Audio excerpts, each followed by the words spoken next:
Salutations, j'espère que vous allez bien, merci de me rejoindre dans cette nouvelle vidéo qui ne parlera pas de livres mais d'organisation. La vidéo sur mon journal de bord de l'année passée a dépassé les 10 000 vues, elle a eu un succès fou, je ne m'attendais pas du tout à ça. Je savais qu'elle allait bien plaire mais je pensais pas autant.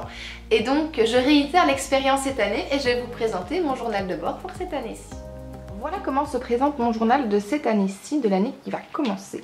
Donc vous allez remarquer des pages de l'année précédente parce qu'il y a des pages que j'ai pas jugé utile de réimprimer pour l'instant vu que j'ai pas encore mes listes d'élèves.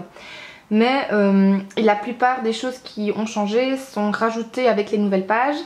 Et j'ai changé, donc vous avez remarqué, la mise en page. Donc j'ai choisi une mise en page avec des feuilles dans les tons de bleu, de vert et de ocre. Pour pouvoir faire ce journal de classe, j'ai toujours ma perforatrice arc de Staples. Voici, la voilà. Elle permet de perforer des feuilles allant jusque A4. Et j'en suis très contente. Les feuilles tiennent bien le coup. Et c'est vraiment super chouette quand on a envie de se faire un journal de classe du type Atoma. Alors ça c'est mon horaire de l'année passée que je garderai sous cette forme-là pour l'année prochaine. J'ai juste caché mon nom mais je trouve que c'est utile d'avoir une page complète avec l'horaire. Pareil pour la première page d'information générale, j'ai juste changé les polices d'écriture, sinon la disposition sera exactement la même. Et c'est pareil pour ces informations-ci. La première partie, donc absence et cotes, a été récupérée de l'an dernier puisque je n'ai pas encore mes listes. Et donc comme ça vous avez une idée de ce à quoi ça pouvait ressembler en cours d'année. Donc j'ai ma liste d'élèves ici et j'ai chaque fois les jours que je vois en fait, mes élèves avec éventuellement le jour de la semaine. Puis les cotes. Voilà, et quand ils sont absents, je mets un petit A. Et pour le coup ici, c'était des élèves que je voyais très souvent, c'était ma classe principale et donc vous voyez que j'ai un peu galéré. Chaque fois que je devais récupérer des documents administratifs, des feuilles de route, etc. Je faisais un truc à côté en plus. Et donc l'année prochaine, ça se sera complètement différent. J'ai choisi carrément de faire une page pour récupérer les documents administratifs. Ensuite on passe à la partie planning et journal qui est exactement la même que l'an dernier. Donc ça j'ai déjà imprimé. Mon calendrier annuel que je garde sous la même forme parce que c'était super pratique et j'ai beaucoup aimé utiliser cette façon de voir l'année en un seul coup d'œil. C'était vraiment utile donc je le garde. Et je me suis fait un petit marque-page en carton que j'ai perforé ici avec des petits points. Cette année-ci donc je garde aussi le planning mensuel avec le même layout que j'aime beaucoup. Et là ça change un petit peu. Alors voilà, par rapport à ce que je vous avais montré l'année passée, j'avais au départ choisi d'indiquer la classe avec le cours que je donnais. Et puis en cours d'année, je me suis dit que j'allais faire un code couleur. Et donc ici par exemple, la première c'est les troisièmes. Les troisièmes auxquels je donne géographie. Et moi, c'est mon code couleur pour la géo, c'est vert. Le code EDM c'est jaune. Et puis le reste c'est rose pour de la religion. Donc une classe comme d'habitude par ligne. Et puis je coche les lignes et je complète au fur et à mesure de la semaine. La nouveauté aussi, c'est qu'ici j'ai complètement changé mon système d'organisation. Donc au départ j'avais notes et là j'avais anniversaire. Et en fait je me servais quasiment pas de ceci et dans les notes je n'étais pas très bien organisée et je me suis rendu compte qu'au fil de l'année il y avait trois choses qui revenaient principalement. Les photocopies, les préparations et les corrections. Et donc je me suis dit que c'était beaucoup plus simple de directement faire un onglet to-do list dans mon journal de classe pour savoir ce que je dois faire pour la semaine en cours ou pour la semaine suivante. Et puis les préparations, les corrections, etc. Et puis écrire éventuellement des notes pour des réunions ici, en sachant que j'ai encore une ligne ici puisque je n'ai que 8 classes. Donc j'ai toujours cette ligne du bas si jamais j'ai encore des choses à rajouter. À nouveau quand il y a une fête ou un congé, je l'indique directement, comme ça m'évite de me dire que on a encore perdu une fois.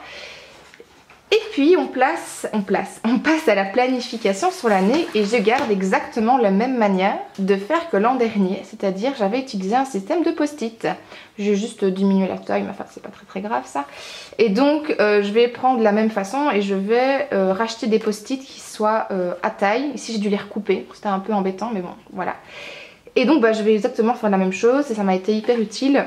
Et je trouve que c'est très pratique puisque vous voyez ici, il en manque un, parce que du coup on peut les enlever, les repositionner et comme ça je peux adapter ma planification en cours d'année si c'est nécessaire.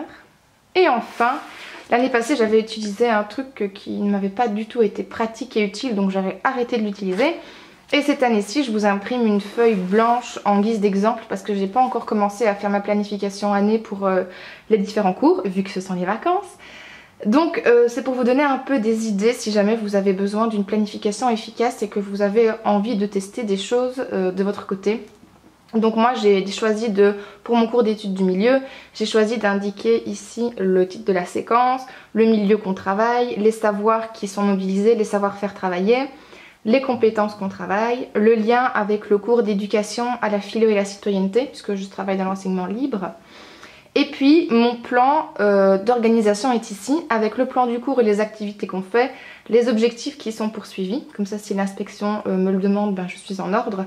Et ici je voulais indiquer les semaines et dates prévues au départ, et là les semaines et dates effectives qui sont effectivement prestées pour ces activités là et pour les objectifs complétés. Comme ça je peux voir effectivement où j'en suis, ce que j'ai prévu, si je dois prévoir plus de temps l'année prochaine ou pas, et j'espère que là-dessus je pourrai m'y tenir. Je compte compléter ceci à l'ordinateur, ce qui déjà va me faire gagner beaucoup de temps. Et je compléterai ceci manuellement avec des accolades pour les activités que je fais en telle et telle heure de cours. Et nous voici à la partie titulariat. Donc vous allez voir d'abord des pages de l'an dernier que j'ai gardées et des nouvelles pages de cette année qui ne sont pas encore complétées puisque je n'ai pas encore mes listes d'élèves. Donc de l'an dernier, je vais garder décidément, voilà, je vais garder cette partie horaire de la classe qui m'a été hyper utile quand je devais récupérer des documents, etc. et que je ne sais pas où se trouvent mes élèves dans l'école. Donc du coup, je peux écrire avec qui ils ont cours et dans quel local. Les charges, j'ai pas été hyper satisfaite de l'efficacité du système de charge parce que les élèves changent tout le temps de locaux, etc. C'est pas très pratique. Peut-être qu'on pourrait penser à d'autres charges que celles que j'ai mises ici. Ce serait pas mal à réfléchir avec ma classe de l'année prochaine. Ensuite ici, l'aide aux absences, là je le garde. En plus je trouve que cette année-ci ça a plutôt pas mal fonctionné. Et je suis vraiment contente qu'on ait clairement défini ce qu'on attendait et que moi j'ai une trace dans mon journal de classe pour rappeler à l'ordre des élèves qui éventuellement n'auraient pas fait leur travail. On avait fait des binômes ou des trios et il y avait une personne qui était responsable de remettre en ordre son binôme, donc voilà. Ici, c'était la page dans le titulariat qui m'aura été vraiment le plus utile, je trouve. C'est la vérification des journaux de classe où j'ai pu garder vraiment une trace de leur état de journal de classe durant toute l'année. Et vous voyez qu'elle a été bien utilisée, j'ai même fait des ratures, enfin j'ai un petit peu changé l'organisation pour l'an prochain. Mais globalement, je garde ceci avec ce code-là et ça marche très très bien. Et donc du coup, comme ça m'a permis aussi de voir tous les élèves qui étaient en ordre, qui n'avaient pas de notes et ce genre de choses. Et ça me fait plaisir de pouvoir mettre aussi des remarques dans le comportement en positif. Voilà. Alors les sorties d'activité, ça je garde aussi, ça m'a été utile. Et on passe du coup aux nouvelles feuilles de cette année-ci où j'ai choisi de faire un calendrier ici que j'afficherai en classe et dont je garderai la trace dans mon journal de classe. Voilà, voilà.